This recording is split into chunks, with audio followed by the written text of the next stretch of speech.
Bom dia a todos e todas. É um grande prazer dar continuidade ao lançamento da coleção Fortalecimento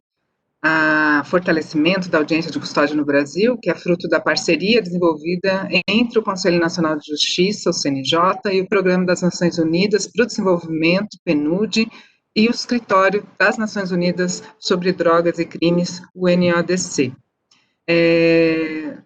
Essa parceria ela teve origem com um projeto de qualificação e aperfeiçoamento dos fluxos, rotinas e procedimentos da audiência e custódia desenvolvido e executado diretamente pelo NADC, que tem ações em 4 pilares.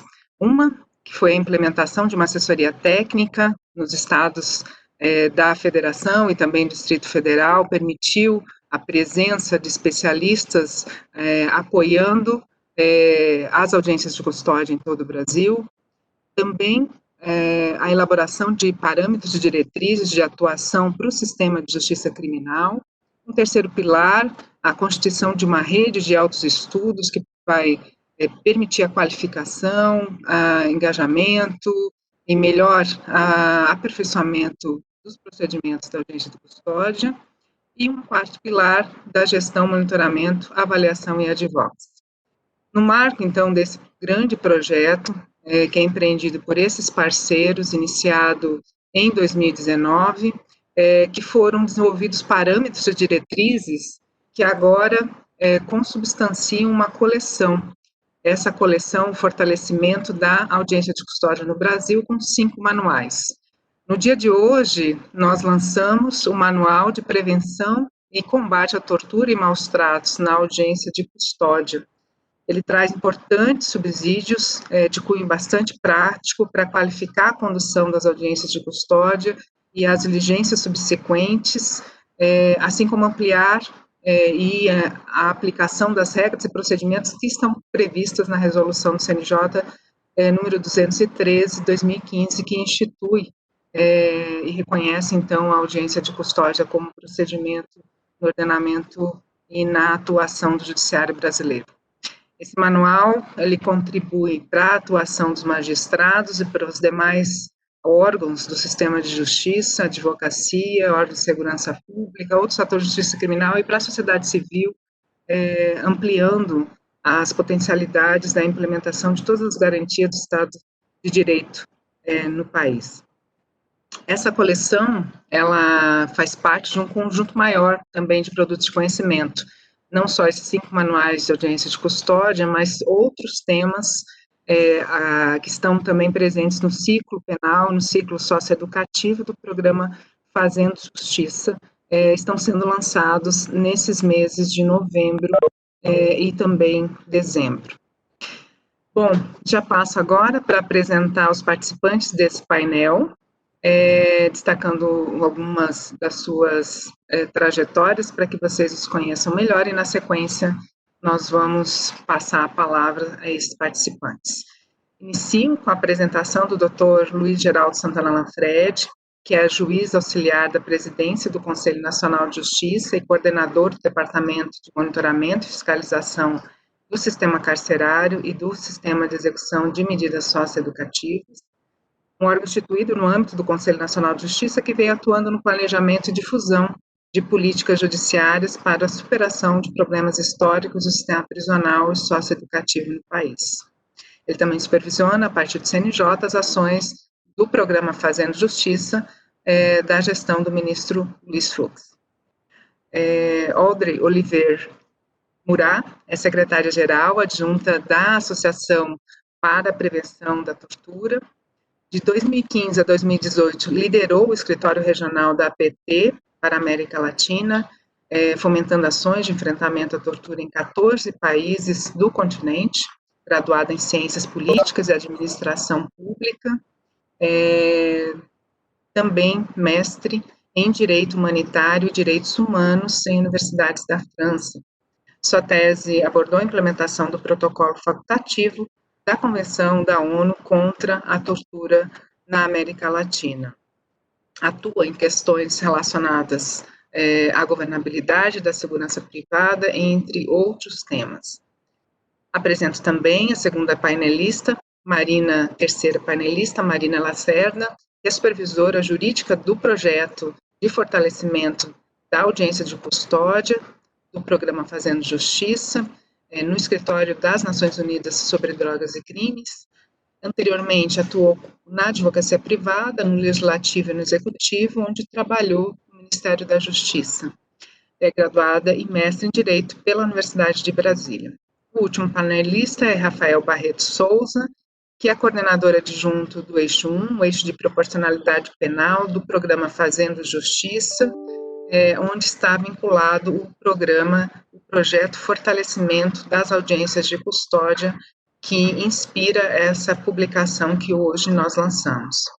Rafael também é professor de Direito, licenciado do Instituto de Ensino Superior de Brasília, foi perito e coordenador do Mecanismo Nacional de Prevenção e Combate à Tortura, atuou também em organizações internacionais, nas Nações Unidas e em organizações da sociedade civil, é mestre em Estudos do Desenvolvimento pelo Instituto de Altos Estudos Internacionais e do Desenvolvimento, na Suíça, mestre também em Direito pela Universidade Federal do Ceará, UFC.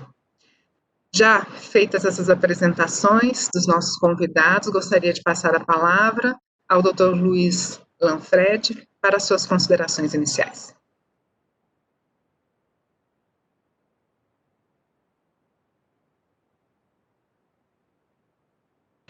Dr. Lanfredi, seu som. Agora sim. Bom dia e cumprimento a todos e a todas que nos acompanham nessa data, especialmente a Audrey, Marina, Claudirene e Rafael. O evento de hoje celebra a parceria entre o Conselho Nacional de Justiça, o Programa das Nações Unidas para o Desenvolvimento e o Escritório das Nações Unidas para Drogas e Crimes e conta com contribuições de diversas entidades para o enfrentamento da tortura, como é o caso da Associação de Prevenção e Combate à Tortura, APT, tão relevante para tratar deste tema complexo e bastante sensível ao nosso país. Destaco, aliás, que parcerias interinstitucionais são importantes para consolidar, para aprimorar, qualificar e conferir sustentabilidade às audiências de custódia, entendida como um momento apropriado para análise de eventual ofensa a direitos de pessoas em situação de prisão. Isto porque a prática da tortura ou maus-tratos constitui uma grave violação de direitos humanos. Não é por outra razão que a Constituição Federal de 1988 proscreve a tortura, assegurando que ninguém será submetido à tortura, nem a tratamento desumano ou degradante, e tampouco que haverá penas cruéis. O texto constitucional também ressalta a gravidade destas práticas ao considerá-las como inafiançáveis e insuscetíveis de graça ou anistia. Além da Constituição, a vedação à tortura também está presente em tratados internacionais reconhecidos e internalizados pelo Brasil, daí nascendo obrigação vinculante e inderrogável de comprometimento com a adoção de medidas destinadas tanto ao combate como à sua prevenção.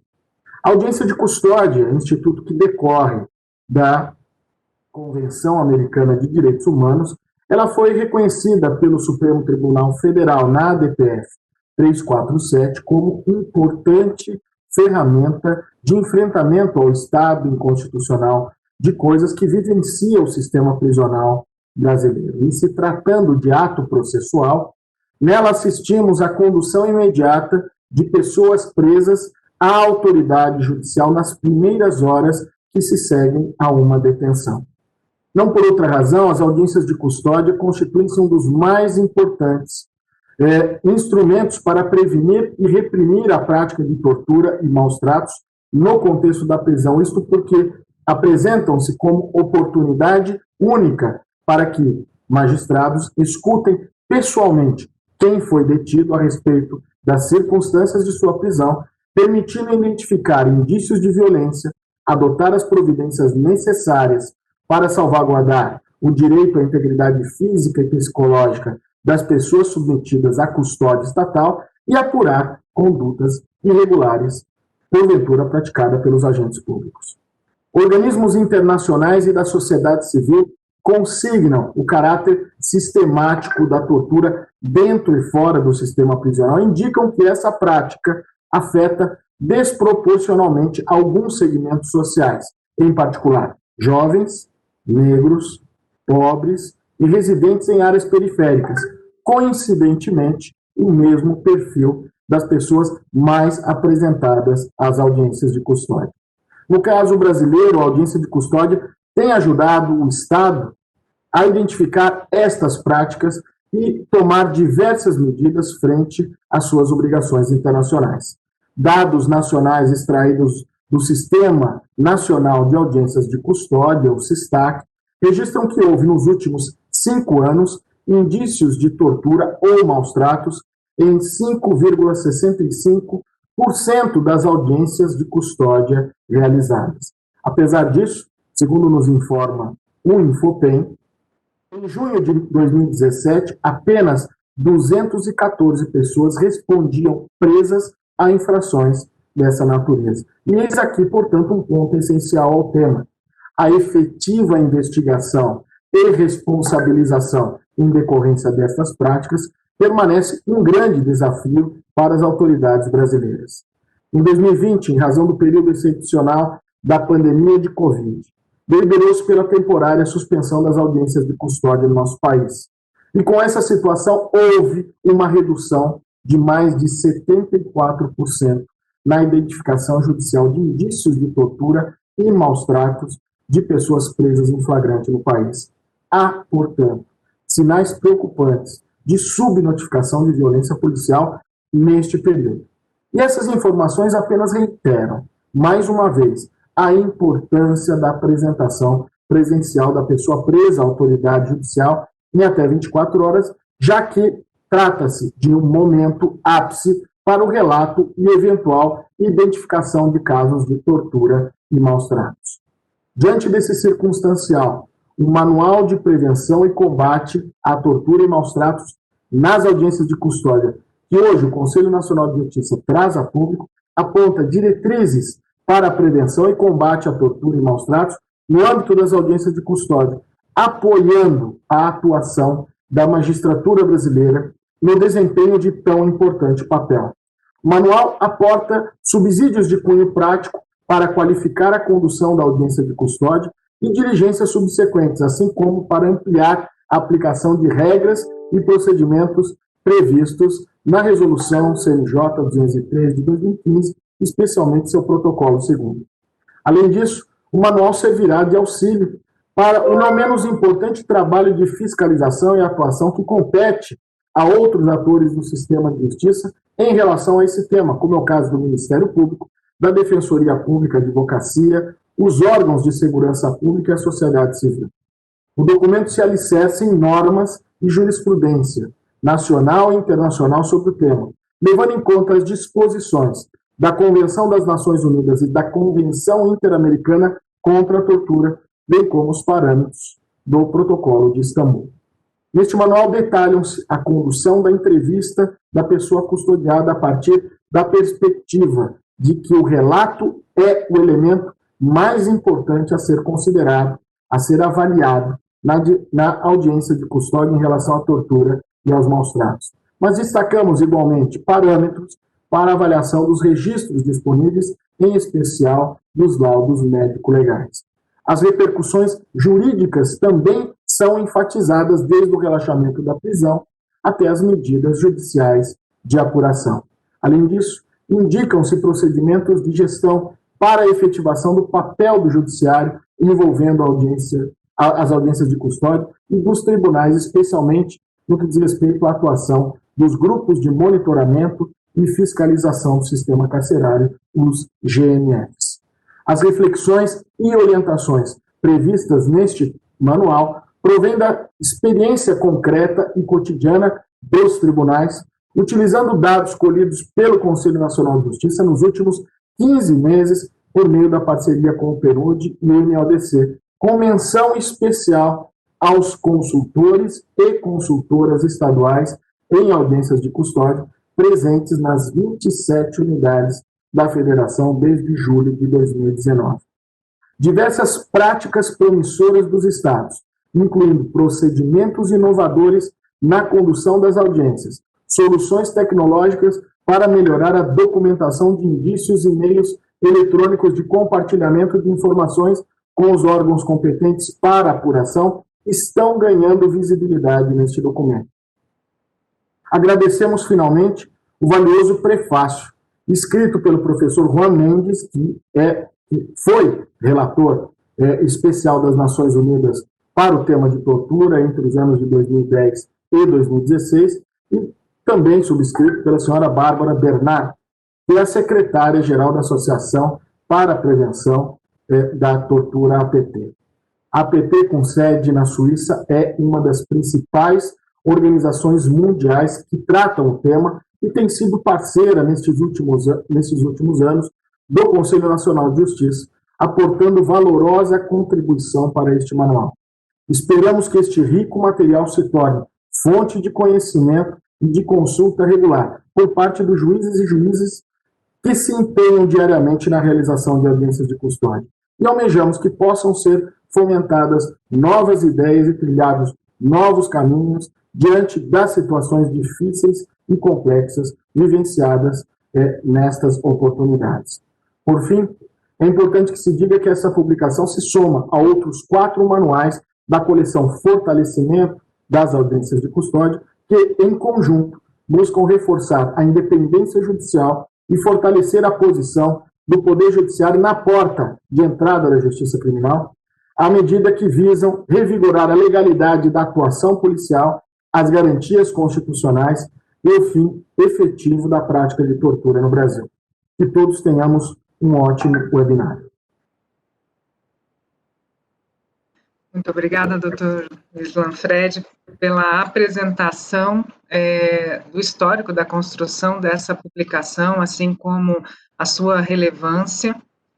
Com certeza um marco nesse processo no Brasil de fortalecimento do judiciário, e contamos com a sua presença aqui, que foi uma pessoa, um profissional, um juiz fundamental na implementação desse instituto no Brasil, por isso um grande orgulho desse momento continuarmos na construção dessa política. Agora, passo a palavra, já agradecendo muitíssimo o convite, o aceite ao nosso convite da secretária-geral adjunta da Associação para a Prevenção da Tortura, uma organização de fundamental importância na temática no mundo. Audrey, por favor, fique à vontade. Obrigada. Bom dia a todos e todas. É uma grande satisfação participar hoje do lançamento do Manual de Prevenção e Combate à Tortura ou Maus Tratos na Audiência de Custódia do programa Fazendo Justiça. Sem dúvida, é uma ferramenta muito valiosa para que possamos avançar ainda mais na prevenção da tortura nas audiências de custódia. Mas, primeiramente, eu gostaria de saudar aos organizadores e participantes desse evento. É um evento, uma celebração, porque é um passo muito grande que o Conselho Nacional de Justiça, com o programa Fazendo Justiça, está fazendo hoje com esse manual. Muita gente participou da elaboração desse manual e parabéns a cada um de vocês, toda a sua equipe, por coordenar esse importante programa, o lançamento dessa série. O Dr. Lanfredi já falou e coincidimos com todas as reflexões sobre as audiências. Nossa organização, a Associação para a Prevenção da Tortura, é uma organização baseada na Suíça, na Genebra, mas vamos atuando há mais de 40 anos a nível global e também em Brasil, na promoção de práticas que possam prevenir a tortura e outros tratamentos cruéis, desumanos, degradantes, desde os momentos iniciais da prisão até aqueles em instituições de privação de liberdade. Então, um trabalho que vamos fazendo com vocês, com a organização da sociedade civil, trabalho que vamos compartilhando também fora de Brasil, na América Latina e também nas outras regiões do mundo. Existe um grande interesse nas audiências de custódia e sua capacidade na prevenir a tortura e maus tratos. No Brasil, a APT vem atuando nos últimos anos em parceria com o CNJ, no aprimoramento das audiências de custódia para a prevenção da tortura e na difusão de boas práticas nos estados. No ano passado, a APT assinou um termo de cooperação técnica com o CNJ e, dentre as diversas atividades desenvolvidas nesse âmbito, pudemos colaborar com todo o processo de elaboração do manual. Nossa representante da APT no Brasil, Silvia Dias, foi uma das supervisoras técnicas do manual. Aproveito a oportunidade para agradecer a Silvia pelo excelente trabalho. Gostaria de lembrar também das valiosas contribuições de Natasha Neri, atualmente consultora em pesquisa na APT, Felipe Freitas e Raquel Lima na elaboração do texto, sob a supervisão geral da Marina e do Rafael. Parabenizo, ainda, como falou o Dr. Lafredi, o trabalho dos consultores estaduais em audiência e custódia e aos respectivos coordenadores estaduais, que têm realizado um trabalho primoroso e prático em seus estados, documentado também no manual. É uma força o aspecto prático do manual para reforçar a atuação do Poder Judiciário nas audiências de custódia. Então, esse manual representa mais um importante passo do CNJ em parceria com o PNUD e o UNODC no estabelecimento de padrões para, primeiro, o fluxo de atendimentos nos núcleos das audiências de custódia do país. 2, para o avanço das formas de documentação dos relatos de maus tratos e tortura nas audiências de custódia. E 3, para que sejam tomadas com brevidade as providências necessárias quando um custodiado revela ter sofrido algum tipo de agressão física ou psicológica no momento em que é ouvido pelo juiz ou pela juíza na audiência. É preciso lembrar que as primeiras 24 horas após a prisão representam um momento crucial para a prevenção da tortura.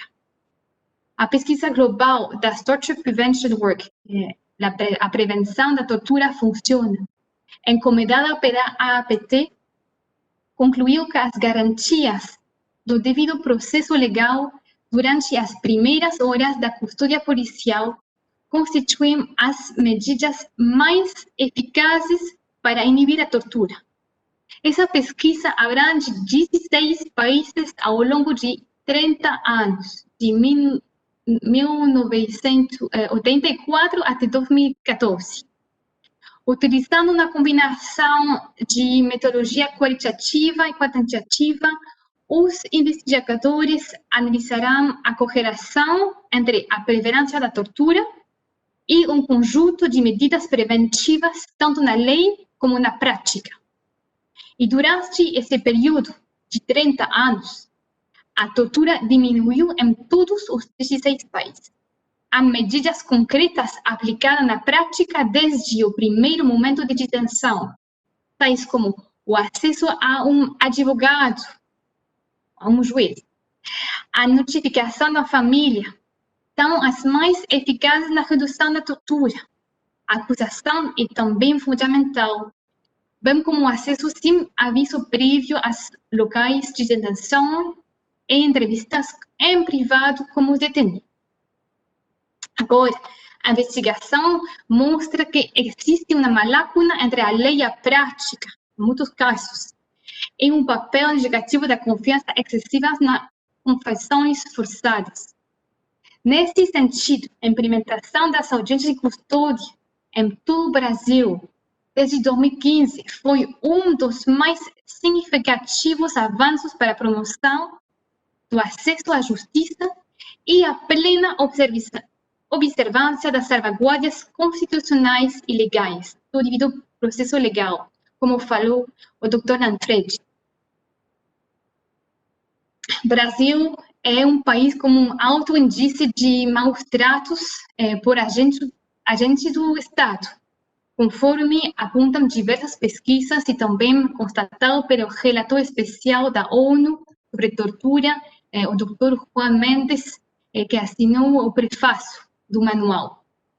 Apesar do grande volume de casos com uso excessivo da força no momento da prisão, ainda é notória a subnotificação dos abusos. Então, o papel dessa agência é fundamental. É um momento privilegiado e único para a detenção de agressões físicas e psicológicas ocorridas desde o momento inicial da abordagem policial até a chegada à sala da audiência. Isso inclui a passagem por viaturas e carceragem. Antes de chegar à sala de audiências, o custodiado deve passar pelo exame de corpo de delito ad cautelam, no qual deve ser indagado se sofreu algum tipo de maus-trato, sem a presença de agentes de segurança, sobretudo, que realizarão a supressão. O laudo desse exame deve, idealmente, ser disponibilizado com fotos no momento da audiência.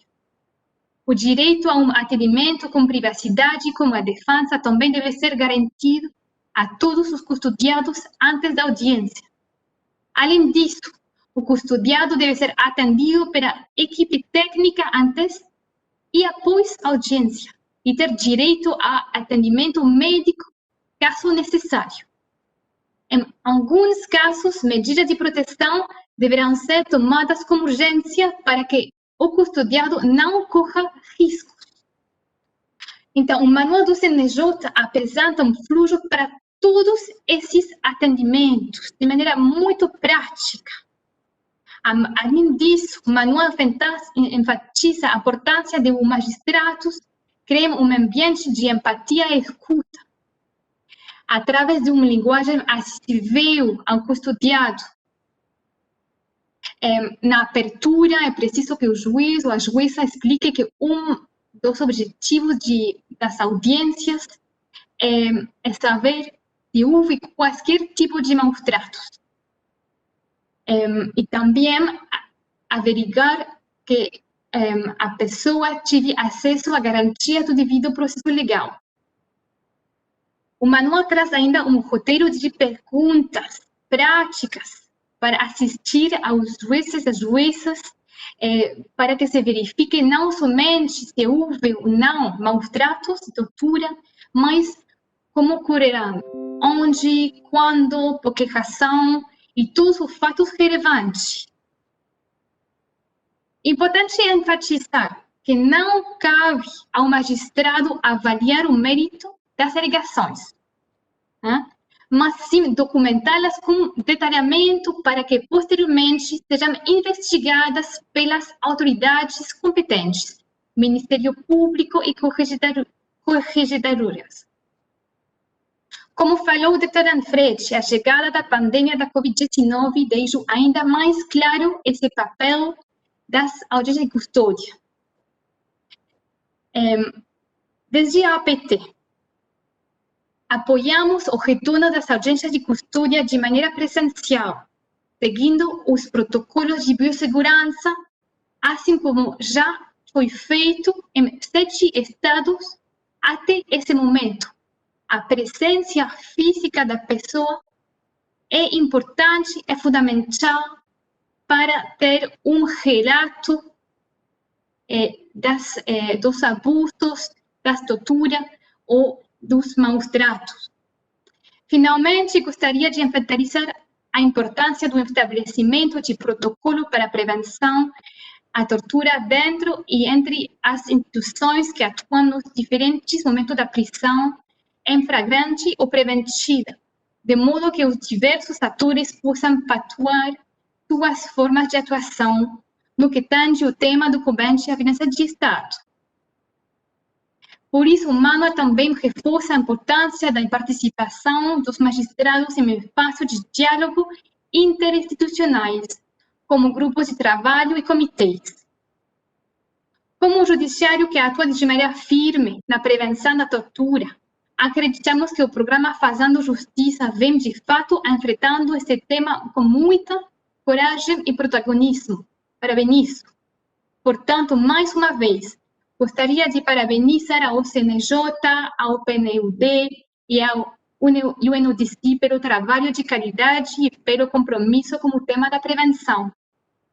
Desde na APT, e a nome de nossa secretária-geral, Bárbara Bernat, que me assinou o prólogo do manual, o prefácio do manual, reafirmo aqui nossa vontade de seguir colaborando como operadora de justiça para prevenir a tortura e outros maus tratos no Brasil.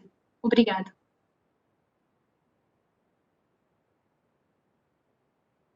Agradeço a fala precisa de Audrey, que traz também pontos muito relevantes desse documento que hoje lançamos e que conversa com as expectativas das nossas organizações de que esse olhar com relação à prevenção e combate à tortura possa ser definitivamente implementado nas audiências judiciais no Brasil e contagiando os outros países do continente para as mesmas práticas. Agora, então, passo a palavra para Rafael Barreto, coordenador adjunto do programa Fazendo Justiça, e já aproveito para agradecer todo o empenho que ele, junto com os demais consultores do PNUD, do UNODC, os consultores especializados para a construção desse manual, juízes, promotores, defensores da sociedade civil, realizaram ao trazer um texto de tanta qualidade que, com certeza, será um marco na história da qualificação desses procedimentos no judiciário. Rafael. Bem, bom dia a todas e todos. É um prazer estar realizando o lançamento desse manual no dia de hoje. E gostaria de também agradecer ao Dr. Lanfred, à gestão do ministro Luiz Fux nesse novo desafio frente ao CNJ, também ao Dr. Lanfred, a Valdirene, a Audrey e a Marina, que nos acompanham no dia de hoje, e a APT, que tem sido um parceiro muito importante desde a concepção desse manual até as contribuições para o seu desenvolvimento final. Eu gostaria agora de fazer uma apresentação do conteúdo bastante breve, para um lançamento, mas que possa deixar os principais pontos do Manual de Prevenção e Combate à Tortura no âmbito da audiência de custódia, de modo a incentivar a todos que nos ouvem a buscar o material que já está disponível no site do CNJ para consulta e para uso efetivo. Gostaria de pedir... Bem, o material ele é dividido em 8 capítulos, desde uma discussão inicial, introdutória, sobre o cenário geral da tortura e maus-tratos, a discussão sobre os conceitos estruturantes e o marco normativo sobre a tortura no Brasil. Um terceiro capítulo, mais denso, trata de diversos aspectos relativos à oitiva do relato de tortura durante a audiência de custódia. Um quarto capítulo sobre a avaliação dos registros disponíveis na audiência de custódia, desde o auto em prisão em flagrante, do APF, ao laudo de exame de corpo de delito, a outros documentos e registros disponíveis. Um quinto capítulo trata brevemente sobre as perguntas e requerimentos das partes. E num sexto capítulo também é um conteúdo mais denso relativo às repercussões jurídicas decorrentes do relato e de outros indícios.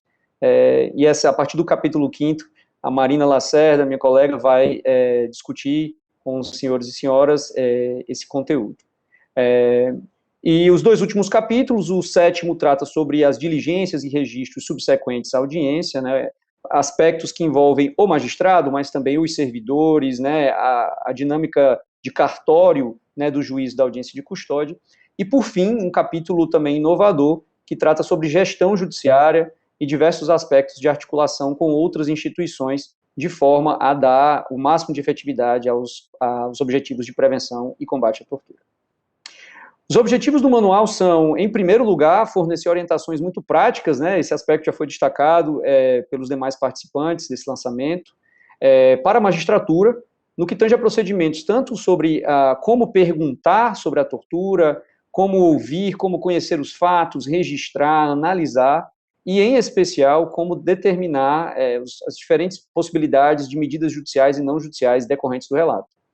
E um segundo objetivo fundamental diz respeito a auxiliar os próprios tribunais nos seus aspectos de gestão e de articulação interinstitucional em relação aos casos de tortura. O material ele se embasa sobremaneira no protocolo 2 da Resolução 213 de 2015, que é a resolução do Conselho Nacional de Justiça que institui as audiências de custódia. O protocolo 2 ele tem uma série de procedimentos relativos à escuta e ao processamento, né, de casos, né, de relatos ou de indícios de casos de tortura. Então, o manual, ele, antes de tudo, ele é uma tentativa de transformar o protocolo 2 da resolução em um passo a passo, em um guia prático para o cotidiano dos magistrados e magistradas. Além disso, bebemos também de referências nacionais e internacionais, desde tratados e relatórios e convenções, até mesmo da legislação nacional vigente na matéria.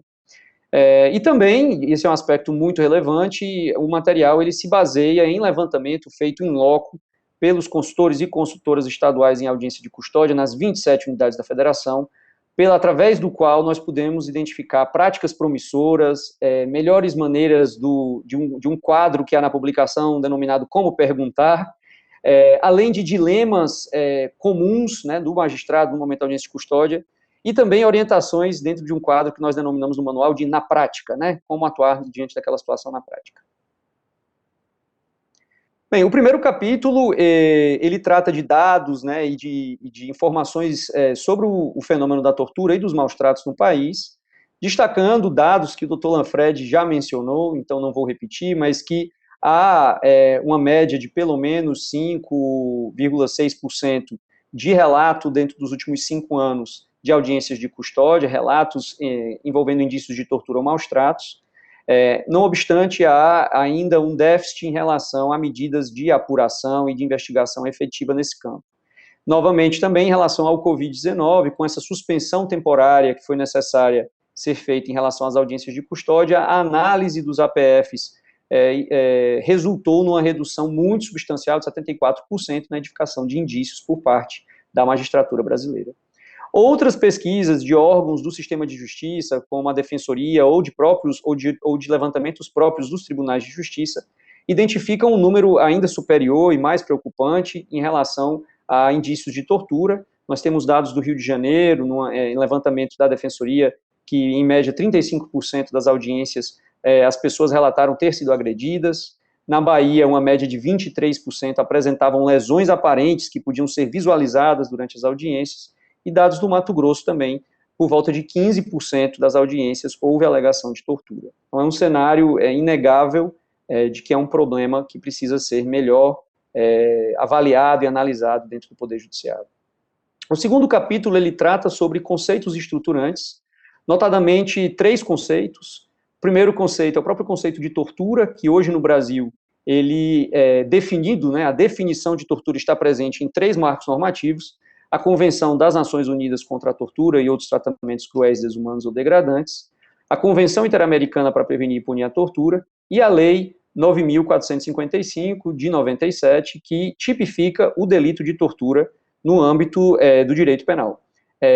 Apesar de pequenas divergências da conceituação da tortura nesses marcos normativos, há, sim, um marco comum fundamental para a audiência de custódia, no qual esse fenômeno envolve a inflição de dor ou sofrimento a uma pessoa por parte de um agente público de modo intencional, com alguma finalidade, seja de castigo, seja buscando informação, seja buscando confissão, seja em decorrência de discriminação ou por outras finalidades.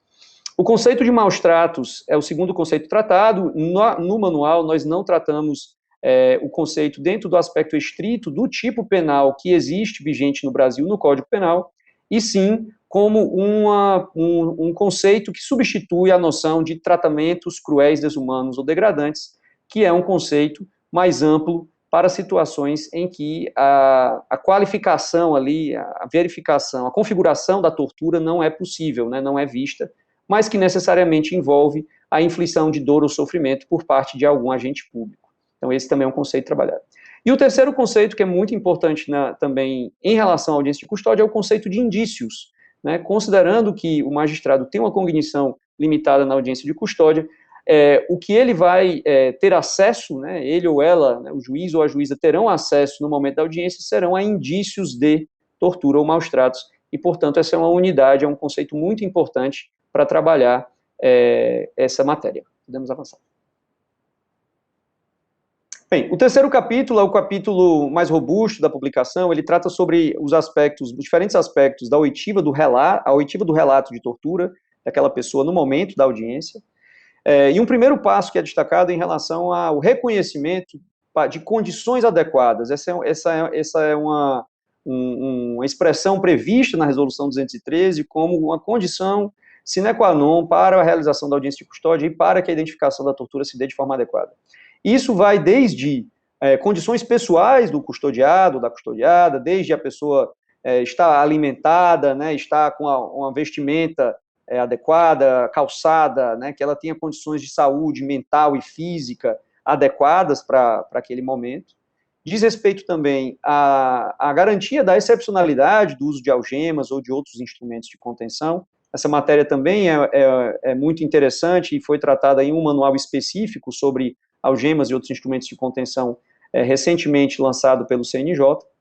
E, por fim, a questão da presença do agente de segurança, que notadamente não deve ser o agente que realizou a prisão ou que realizou a investigação daquele caso específico, de modo que haja uma separação e uma ausência de elementos que possam levar a um constrangimento no momento do relato. Em relação a esse terceiro ponto, nós destacamos, e aqui começam alguns dos tópicos que são recorrentes durante a publicação, que diz respeito a práticas promissoras. A primeira prática promissora que nós destacamos é que em 8 estados da federação, agentes de segurança responsáveis pela escolta no ambiente da audiência de custódia são servidores do sistema penitenciário estadual e, portanto, são de forças da segurança pública distintas daquelas que prendem e que investigam. E aí nós citamos os 8 estados onde essa configuração de segurança, né, e de acompanhamento das escoltas foi observado. Podemos avançar. Bem, ainda em relação ao relato, o manual, verificadas que as condições são adequadas, né, para dar início à audiência e ao relato, então há orientações muito interessantes em relação aos esclarecimentos iniciais que o magistrado, a magistrada deve fazer àquele custodiado que está à sua presença, e também em relação a perguntas sobre garantias do devido processo. Esse é um ponto muito importante, como destacado pela Audrey, né, na sua fala. As garantias do devido processo antes da pessoa custodiada chegar à audiência são fortes indicativos, são os fortes elementos que podem indicar um risco de a tortura ter sido cometida ou maus-tratos terem sido cometidos. E aí nós destacamos, a partir do protocolo 2, também na Resolução 213, 5 direitos do devido processo pré-audiência de custódia, que devem ser questionados e inquiridos no momento da audiência de custódia. O primeiro deles é se a pessoa foi informada sobre os seus direitos no momento da prisão, se a pessoa teve acesso à assistência jurídica durante o procedimento de lavratura do auto de prisão em flagrante, na delegacia, perante a autoridade policial, se foi assegurado à pessoa o direito de comunicar-se com a sua família ou com pessoas por ela indicadas. O quarto direito destacado é o direito de ser atendido por um médico, e aqui é um ponto que há uma interconexão muito importante em relação ao exame de corpo de delito e ao acesso dessa pessoa custodiada aos serviços médico-legais, ao IML, para a realização de exames médicos, médico-legais, né, especificamente. E, por fim, o direito de ser apresentado em 24 horas, que hoje é um requisito legalmente indispensável a partir da mudança no artigo 310 do Código de Processo Penal.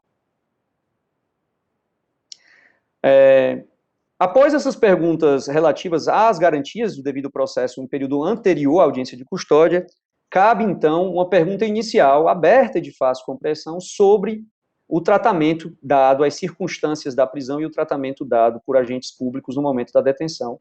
E, a partir dessa pergunta aberta e fácil, a depender da resposta da pessoa, se necessário, então, fazer perguntas de seguimento, buscando entender os fatos.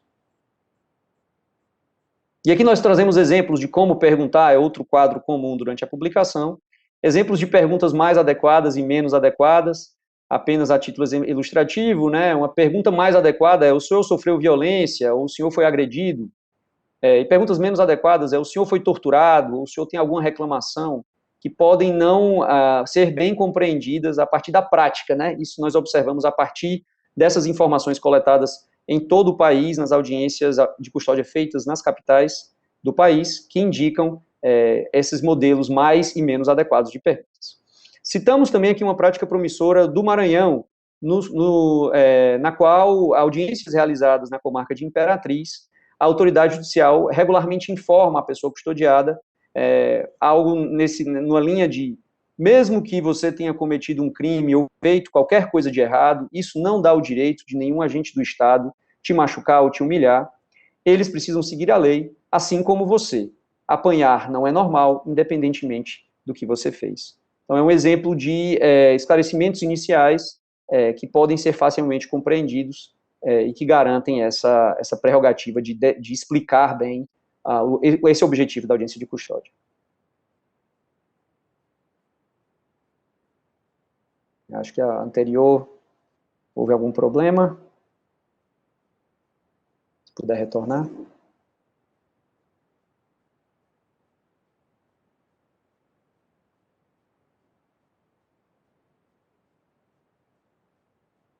Eu acho que a anterior, brevemente, então, essas perguntas, né, questões que surgem de dilemas possíveis, né?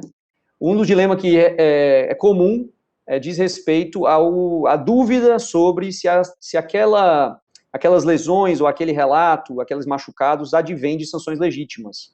E uma pergunta que é comum de ser feita é: o senhor resistiu à prisão? Né? Essa pergunta tem um intuito de entender se aquelas lesões foram ocasionadas por sanções legítimas, por um uso legítimo da força. Porém, é importante destacar que, ainda que tenha havido resistência à prisão, isso não necessariamente desqualifica o relato de tortura ou de abusos logo após, né, a utilização legítima da força, considerando, portanto, que aqueles machucados, aquele relato deve ser apurado pelas autoridades competentes. Então, esse aqui, considerando que esse tema é um dilema que não deve ter uma inadmissibilidade, por assim dizer, prima facie daquela alegação, e sim a determinação de apuração quando houver indícios dessa natureza. Podemos avançar? Um outro exemplo na prática diz respeito a uma realidade que é muito comum em alguns estados, né, são indicativo de que a pessoa é apresentada machucada, há diversas lesões, porém, há relatos de que aqueles machucados não são em decorrência de uso da força direta de agentes públicos, mas sim por linchamento por parte de particulares. E esse é um tema muito preocupante, porém, novamente, é importante ter um alerta de que não necessariamente a comissão direta por particulares possa significar que não houve nenhum tipo de irregularidade por parte dos agentes públicos, posto que também há condutas omissivas no âmbito da tortura e dos maus-tratos, que, em havendo indícios, também merecem a apuração devida. Bem, aqui eu já passo a palavra para a minha colega Marina Lacerda, que vai dar seguimento a partir do capítulo 4. Marina? Bom dia a todas e todos. Seguindo, então, a apresentação do Rafael, a gente entra no capítulo 4, que ele trata da avaliação a ser feita pela autoridade judicial dos demais elementos, né? Para além da oitiva, quais são os outros elementos que é importante registrar. A gente tem que prestar atenção no registro documental, né? Registro médico, e eventuais informações em registros complementares. Acho que a primeira observação vem especialmente sobre o registro médico. É importante lembrar que toda audiência de custódia deve contar com o laudo cautelar no momento da audiência de custódia, e esse elemento é fundamental e exposto pela resolução 213, porque realmente é um dos elementos a serem analisados nesse momento, e inclusive já se indica na resolução que, verificando se o registro é suficiente, não é preciso tomar nova diligência, mas se é insuficiente, outras diligências são necessárias. Então, o que o manual faz nesse sentido para tentar operacionalizar esse comando? São indicados elementos para avaliação desse registro. Então, uma dúvida que muitas vezes magistrados e magistradas apresentaram para a gente por meio das consultorias estaduais foi justamente o que avaliar, como olhar. Então, a gente consegue fazer a indicação desses elementos. E aí, a partir disso, conseguir avaliar se é o caso de indicar novas diligências ou não. Se o registro é insuficiente, quais são as novas diligências, né? As novas diligências são a gravação audiovisual das lesões, ou a fotografia, e também nova solicitação de exame médico. Além disso, a gente tem a possibilidade de avaliação de outros registros do caso. Quais que são outros registros, né? Eu acho que a gente precisa entender que o relato é central, existe uma centralidade muito grande desse relato, por ser um crime praticado, né, por agente estatal na maior parte das vezes. O relato tem um componente de centralidade, mas também outros elementos precisam ser vistos, como informações sobre o bloqueio de visita a órgãos de fiscalização à delegacia, dos locais de privação de liberdade, padrões da prática de tortura naquela localidade, porque podem auxiliar a avaliar os registros existentes. Um elemento importante a se colocar aqui, ainda nessa parte de avaliação dos registros, é lembrar que a ausência de lesões aparentes não significa que não houve tortura. Daí a centralidade do relato e da leitura com outros elementos. Bom, a gente elenca aqui algumas práticas promissoras que surgiram para a gente no contexto do trabalho estadual. A primeira é uma regulamentação da portaria do ML de São Paulo sobre a realização desses exames, tendo especial cuidado conforme o protocolo de Istambul. Então, indica qual é o tipo de local, quem deve estar presente, o que precisa ser registrado, atenção para o histórico e outros elementos. Outra prática promissora é a prática de Paraná e Santa Catarina, em que há a gravação audiovisual dos procedimentos nas delegacias. O que acontece? Esses são estados em que a gente observou que é possível, enfim, eles basicamente registram tudo o que acontece, todas as tomadas de depoimento na delegacia, e isso pode qualificar a análise judicial, sendo muito importante de se observar. Então, vira realmente mais um elemento para análise, além do mero relato na audiência de custódia. Uma terceira prática promissora, pode pensar, é a que existe no estado do Amazonas, em que o exame cautelar é feito conforme o protocolo de Istambul, e tudo isso aconteceu a partir de um termo de ajustamento de conduta em 2018. Esse exame contém todos os elementos que o anexo 4 do protocolo de Istambul elenca como necessários para esse registro, inclusive com registro fotográfico, o consentimento da pessoa presa, e não só esse exame é feito nesses moldes, como ele acontece antes da audiência de custódia e chega para a audiência para análise judicial. Deixa eu passar. No quinto capítulo, a gente basicamente faz um destaque de que a participação das partes aí também é fundamental, né? Um lembrete da parte integrante da dinâmica das audiências de custódia pelo Ministério Público e pela Defesa. Então, o que eles podem fazer, né? Lembrar que eles podem fazer perguntas e requerimentos não só sobre a prisão e sobre o suposto crime cometido, mas também ao eventual relato ao indício de torturas ou maus-tratos, salvaguardando o contraditório e, quem sabe, até indicando elementos, por exemplo, para quisitação de um exame pericial complementar. Pode passar. Bom, agora a gente sai um pouco da dinâmica de análise do relato e de outros indícios para a camada de repercussão.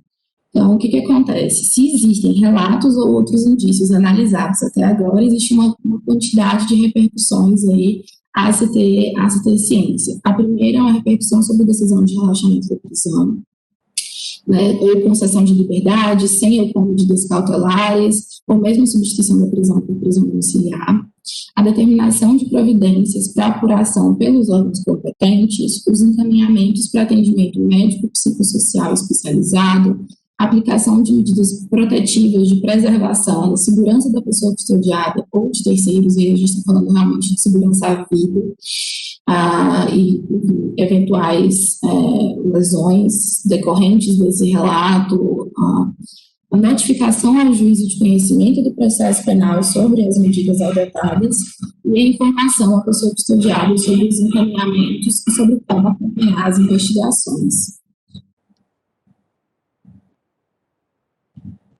A primeira ordem, né, de repercussões que a gente gostaria bastante de identificar é a repercussão sobre a decisão, sobre o relaxamento de prisão. Existe um dilema constante que muitos sobre o papel do juízo da custódia nesse momento, né? Ele não tem elementos e realmente não é o papel dele comprovar a autoria de quem praticou o suposto ato de tortura ou maus tratos ou comprovar que aquela prática devidamente aconteceu. Na verdade, esse é um momento de registro da maior quantidade de informações possíveis e cuja repercussão para a tomada de decisão tem muito a ver com a identificação de indícios dos elementos de caracterização de tortura ou maus tratos. Isso decorre de obrigações internacionais e também de regulamentações nacionais. Então, sendo possível constatar os indícios por meio das informações do auto de prisão flagrante, do exame do corpo de delito, das condições de apresentação da pessoa custodiada, do relato que ela fez, essas outras informações e registros que a gente já apontou, os deveres que derivam da proibição absoluta da tortura se fazem presentes. E aí a gente tem dois possíveis desdobramentos, né? Caso a ilegalidade seja constatada na prisão, conforme a gente já expôs no manual sobre tomada de audiência, sobre tomada de decisão na audiência de custódia apresentado pela professora Maíra, a repercussão inevitável é de relaxamento dessa prisão, sob pena da gente, terminar a endossão dos atos de tortura e maus tratos. Já se essa ilegalidade é constatada após a prisão, isso não macula o ato de prisão em si, então a gente não está falando de relaxamento, mas de qualquer forma, pela própria disposição, de novo, seja internacional, seja do protocolo 2 da resolução 213, a prioridade é para a liberdade provisória, sem opor medida cautelar, e pensar bastante o uso de medidas cautelares nesse momento como menos gravosas, considerando as condições de vulnerabilidade dessa vítima. Muitas vezes ela vai estar exposta a futuras retaliações. Uma outra possibilidade é que, caso a prisão preventiva, seja o caso da decretação preventiva, se pense aí na conversão da prisão domiciliar, pensando que muitas vezes a pessoa vai precisar de um acompanhamento médico, psicossocial, pode ter sofrido lesões graves e precisar de acompanhamento que não seria possível de fornecer no ambiente prisional. Pode passar. Uma experiência internacional nesse sentido muito relevante que a gente gostaria de destacar é a experiência do México, em que no sistema de justiça criminal o padrão probatório é diferenciado entre a tortura considerada como violação de direitos humanos e a tortura como infração penal, né, que basicamente é a explicitação dessa diferenciação que a gente fez. Para a repercussão na prisão, né, para a prisão em flagrante, a gente tem que olhar a tortura como uma violação de direitos humanos. E, portanto, é ônus do Estado comprovar que aquela prisão se deu com o uso legítimo da força, dentro de todos os parâmetros de legalidade.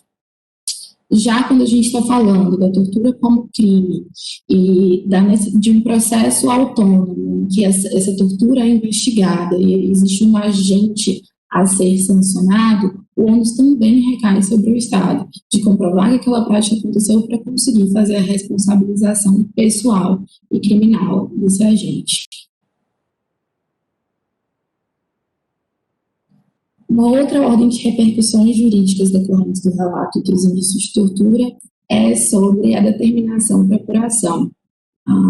É importante a gente destacar que cabe ao juízo da audiência de custódia, não ao juízo seguinte, se caso a organização judiciária do Estado assim estiver disposta a tomar as providências para apuração dos fatos. E não é o momento de se criar filtros ou restrições, né? Na verdade, a gente está falando de um dever de encaminhamento para apuração. Ele vai realmente caber às autoridades responsáveis pela apuração levar adiante ou não, verificar se é caso de arquivamento. Então, de quais medidas a gente está falando de determinação para apuração? A gente está falando do exame de corpo de delito após a audiência de custódia, quando cabível, nos termos do artigo 8, inciso 7 da resolução, Então, quando os registros foram insuficientes, quando o laudo não chegou para a audiência de custódia, quando o exame não aconteceu, quando a alegação sobre a prática é posterior ao momento do exame e quando houve presença de agentes policiais no momento do exame. Além disso, a gente prevê um encaminhamento aos órgãos competentes para investigação. E aqui a gente tem 3 encaminhamentos distintos e complementares, ou seja, eles não são alternativos.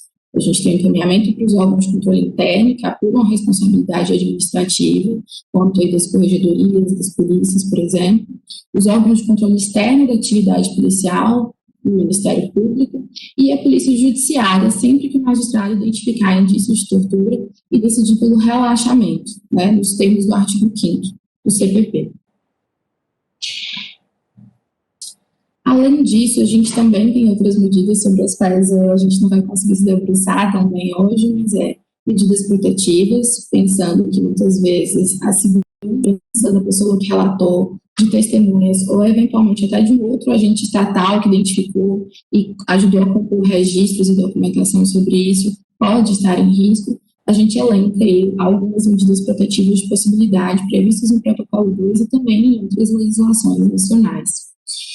A gente também considera de extrema importância lembrar do que trata a resolução, falando sobre medidas não judiciais e, portanto, não obrigatórias, e sim voluntárias de encaminhamento para atendimento médico e psicossocial, considerando as lesões e os resultados que isso podem acarretar para a saúde física e mental da pessoa custodiada, da pessoa que sofreu aí a violência. Além disso, todas essas informações e diligências precisam ser notificadas ao juízo de conhecimento do processo penal, porque podem acarretar uma repercussão de uma nulidade, de um arquivamento do processo, se a gente tiver realmente uma ilegalidade maculando toda essa investigação. Assim também, não só a notificação ao juiz de conhecimento, mas também a pessoa custodiada, para que ela possa saber que diligências foram adotadas e eventualmente acompanhá-las. Bom, além desse papel aí, dessa repercussão que tem muito a ver com a tomada de decisão, com o extrato da decisão em si, existem algumas medidas que elas são praticamente administrativas, vamos dizer assim, mas têm uma repercussão muito relevante, e que são justamente de concretização das medidas e dessas repercussões que a gente conversou. E tem a ver com o dever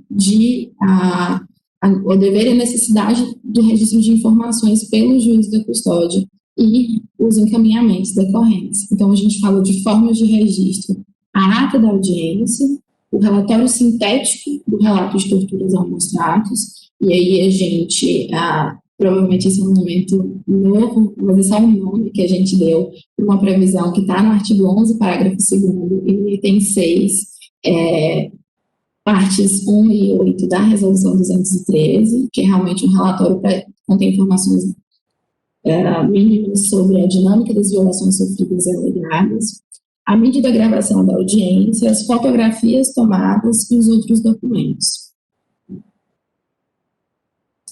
E aí, para facilitar também, de novo, nessa pegada da operacionalização, a gente esquematizou um pouco o que vai para cada órgão, a depender aí desses registros, o que faz sentido de ser encaminhado para cada órgão. Então, só para citar um exemplo, para os órgãos de apuração, todos os documentos são encaminhados justamente porque cabe a eles receber todos esses elementos para seguir em frente. Já para os demais, as informações são sucintas, para também a gente não ter uma exposição de risco das pessoas e de uma própria considerar informações desnecessárias aí, ou inclusive vedadas, como é o caso do juiz do conhecimento, que não pode receber nem a mídia nem o relatório. Seguindo. Uma prática promissora que a gente faz questão de destacar aqui é o sistema de rastreamento de tortura da Promotoria de Controle Externo da Atividade Policial do Ministério Público do Estado de Amazonas, em que são registradas e monitoradas as medidas tomadas, as fases e estados da investigação. Então, é um sistema que consegue prever não só o encaminhamento imediato, mas também o que ocorreu a partir dali. Essa é uma das grandes dificuldades que a gente encontra hoje. O último capítulo é um capítulo super importante para a gente também. E ele é inovador porque a gente está partindo para entender a prática de prevenção e combate à tortura, não só como um ato isolado no momento da audiência de custódia dos encaminhamentos seguintes, mas como realmente algo que precisa de uma atuação articulada e de gestão, né? Então, nesse sentido, a gente faz alguns destaques. A primeira para segurança e condições adequadas nos ambientes da audiência de custódia, pensando aí instrumentos como o protocolo do uso da força, a inspeção de carceragens da audiência e visita aos órgãos policiais e periciais, extrapolando aí o papel do juiz da audiência de custódia para realmente contemplar todo esse momento, toda essa gestão que não começa e se encerra só com o ato solene. Além disso, a gente faz questão de mencionar o SISTAC, que é um sistema que os juízes da custódia já estão bem habituados, mas para relembrar que é uma ferramenta muito importante para auxiliar o monitoramento desses casos, identificação de padrões e realmente pensar essa política penal. Outro destaque essencial que a gente faz é o papel dos GMFs, né, que são os grupos de monitoramento e fiscalização dos estados. E esse é um papel previsto na resolução 214, que a gente fez questão aí de melhor detalhar para que isso possa ser possível. Então, quais foram os papéis que a gente notou e que a gente identifica como possíveis, né?